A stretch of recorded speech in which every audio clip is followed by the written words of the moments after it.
മകന്റെ വളർച്ചയിൽ ഏറെ അഭിമാനിച്ച ഒരു പിതാവാണ് ഷൈൻ ടോം ചാക്കോയുടെ പ്രിയ ഡാഡി ചാക്കോ. 10 വർഷങ്ങളിൽ കൂടുതലായി ഷൈനിന്റെ പേരിലുണ്ടായിരുന്ന കൊക്കെയ്ൻ കേസ് നടത്താൻ മുൻപിൽ തന്നെ ഉണ്ടായിരുന്നു അദ്ദേഹം. എത്ര വർഷം എടുത്താണെങ്കിലും മകന്റെ നിരപരാധിത്വം തെളിയിക്കണം എന്ന ഉത്തമ ബോധ്യത്തോടെയായിരുന്നു അദ്ദേഹത്തിന്റെ യാത്ര. പിന്നീട് മകനെ ജീവിതത്തിലേക്ക് കൊണ്ടുവരാൻ അദ്ദേഹം വഹിച്ച പങ്ക് ചെറുതൊന്നുമല്ല. ഏറ്റവും ഒടുവിൽ മരണത്തിലേക്ക് പോകുമ്പോഴും മകന്റെ ആവശ്യത്തിനായുള്ള യാത്രയായിരുന്നു അതും.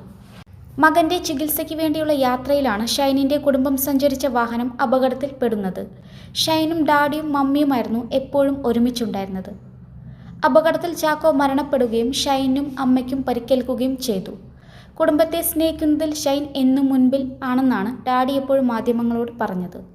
ഒടുവിൽ ഷൈനിന്റെ പേരിൽ ഒരു കേസ് കൂടി വന്നപ്പോഴും ഉറച്ച സ്വരത്തോടെ അദ്ദേഹം പറഞ്ഞതും മകന്റെ ഭാഗമാണ്. അദ്ദേഹത്തിന്റെ ഡാഡിയാണെങ്കിലും ഞാൻ ഷൈനിന്റെ മാനേജർ ആണെന്ന് അടുത്തിടെ അഭിമാനത്തോടെ ചാക്കോ പറഞ്ഞിരുന്നു. അതേസമയം നടൻ ഷൈൻ ടോം ചാക്കോയുടെ പിതാവ് CP ചാക്കോ വാഹനാപകടത്തിൽ മരിച്ചെന്ന വാർത്തയ്ക്ക് താഴെ കുടുംബത്തിനെതിരെ സൈബർ അറ്റാക്ക്. കഞ്ചാവ് കുടുംബമെന്ന് വിളിച്ചാണ് ഭൂരിഭാഗം പേരുടെയും ആക്ഷേപം.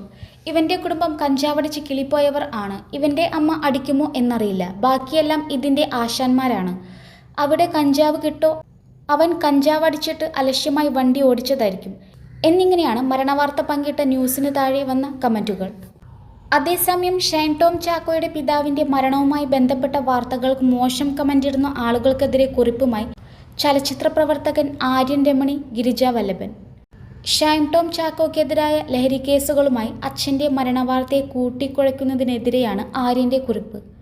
ഷൈൻ ടോം ചാക്കോയുടെ അച്ഛൻ വാഹനാപകടത്തിൽ മരിച്ചു എന്ന വേദനാജനകമായ വാർത്തകൾക്ക് താഴെ ഉള്ള കമന്റുകൾ മനുഷ്യന്റെ ജീർണ മനോഭാവത്തിന്റെ നേർക്കാഴ്ചയാണെന്ന് ആര്യൻ പറയുന്നു. ഷൈൻ ടോം ചാക്കോ എന്ന നടൻ താൻ അകപ്പെട്ടിരിക്കുന്ന ലഹരിയുടെ തടങ്കൽ പൊട്ടിച്ചെറിയാനുള്ള മുന്നോട്ടു പോക്കിനിടെയാണ് ഈ ദുഃഖകരമായ സംഭവമുണ്ടായതെന്ന് ഓർമ്മിക്കണമെന്നും അദ്ദേഹം പറയുന്നു. മാധ്യമ വിചാരണകളും നാട്ടുകാരുടെയും വീട്ടുകാരുടെയും കുത്തുവാക്കുകളുമെല്ലാം കേട്ടിട്ടും മകനൊപ്പം ഉയിരുകൊടുത്തു നിൽക്കുന്ന ആ മാതാപിതാക്കളിൽ ഒരാൾക്കിങ്ങനെ ഒരു ദുര്യോഗം സംഭവിക്കുമ്പോൾ അത് കണ്ട് സന്തോഷിക്കാനും കുത്തുവാക്കുകൾ കൊണ്ട് റീത്തുവയ്ക്കാനുമൊക്കെയുള്ള മനോഭാവം ഉള്ളവർക്ക് വേണ്ടത് ചികിത്സയാണെന്നും ആര്യൻ ആഞ്ഞടിച്ചു. തമിഴ്നാട്ടിലെ സേലത്ത് വെച്ച് ഇന്ന് പുലർച്ചെയാണ് ഷൈൻ ടോം ചാക്കോയും കുടുംബവും സഞ്ചരിച്ച കാർ ലോറിയുമായി കൂട്ടിയിടിച്ചത്. ബാംഗ്ലൂരുവിലേക്ക് ഷൈനിന്റെ ചികിത്സാർത്ഥമായിരുന്നു കുടുംബത്തിന്റെ യാത്ര.